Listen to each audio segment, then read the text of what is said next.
Hello students, welcome to my channel literature Gyan. हमने शुरू किया हुआ था कहानी। आज हम इसका दूसरा चरण कंप्लीट करेंगे। प्रथम है पूर्व प्रेमचंद युग।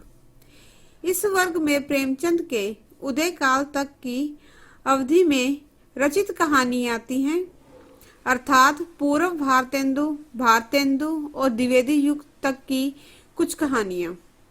कहानी के इस आरंभिक काल में कहानियां प्राय दो स्रोतों से संबंधित थी। एक संस्कृत कथाओं का स्रोत, दूसरा उर्दू फारसी की कहानियों का स्रोत। पहले में संस्कृत की धार्मिक पौराणिक कहानियों के अनुवाद, किस्सा तोता मैना आदि आते हैं, तो दूसरे में बागो बहार, चार दरवेश आदि। इस युग की कहानियों में गोस्वामी जी की इंदुमती, शुक्ल जी की 11 बरस का सपना आदि सफल कहानियां हैं। इन कहानियों में कहानी के तत्वों का पर्याप्त पालन किया गया है। बंग महिला की दुलाई वाली और भाई बहन कहानियां भी महत्वपूर्ण हैं। इस युग में मौलिक कहानियों की अपेक्षा अनुदित कहानियों की प्रधानता है। अनुवाद के लिए बंगला, संस्कृत एवं अंग्रेजी कहानियों का आश्रय लिया गया है। वस्तुत 1900 से 1910 ईस्वी तक का समय हिंदी कहानी का प्रयोग काल रहा है।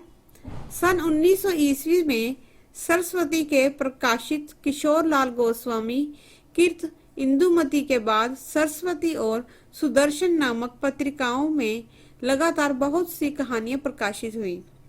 हिंदी की प्रथम कहानी होने का गौरव इंदुमती को ही प्राप्त है। इसमें आधुनिक हिंदी कहानी के पर्याप्त तत्व विद्वान हैं।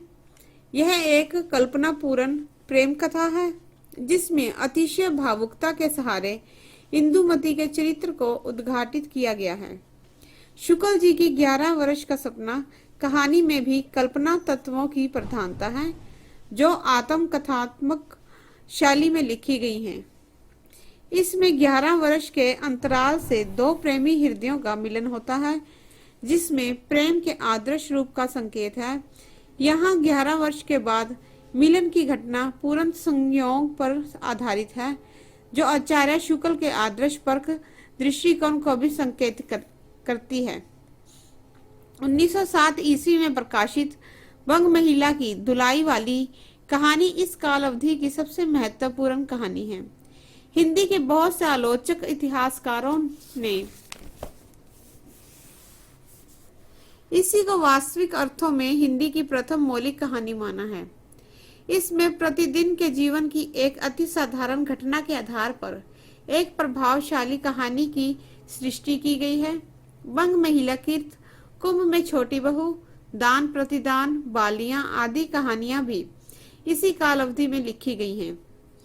इनमें सामाजिक कुरीतियां, पारिवारिक यथार्थ आदि का अत्यंत विश्वसनीय और प्रमाणिक चित्रण मिलता है।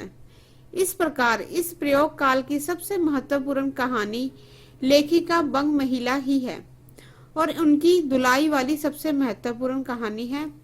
हिंदी कहानी के प्रयोग काल में कहानी की ना तो कोई निश्चित परंपरा थी और ना ही कोई निश्चित साहित्यिक रूप या शैली संबंधी निश्चित आदर्श था।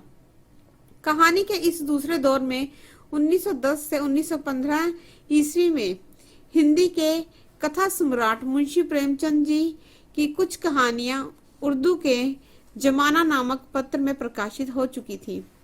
लेकिन कहानी की दृष्टि से इस काल को प्रसाद जी के प्रभाव का युग भी कहा जा सकता है।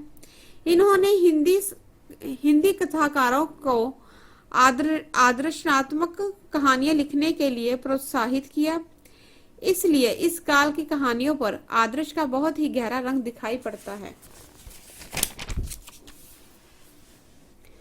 कहानीकार आदर्श चरित्रों की सृष्टि में कल्पना का प्रयास करते रहे। अंत इस दौर की बहुत सी कहानियां यथार्थ जीवन से दूर केवल संयोगों पर आधारित दिखाई देती हैं। लेकिन कुछ काल्पनिक कथाओं को तत्कालिक सामाजिक से भी संबंध करके देखने की प्रवृत्ति इस काल में मिलती है। हिंदू समाज में व्याप्त वर्ण व्यवस्था का विरोध, प्राचीन परंपराओं की अनुपयोगिता, धर्म भावना का खोखलापन, नैतिकता का हवास, आधुनिक शिक्षा के गुण दोष आदि से संबंधित अनेक समस्याओं पर भी इस काल के कहानीकारों का ध्यान गया है। धन्यवाद।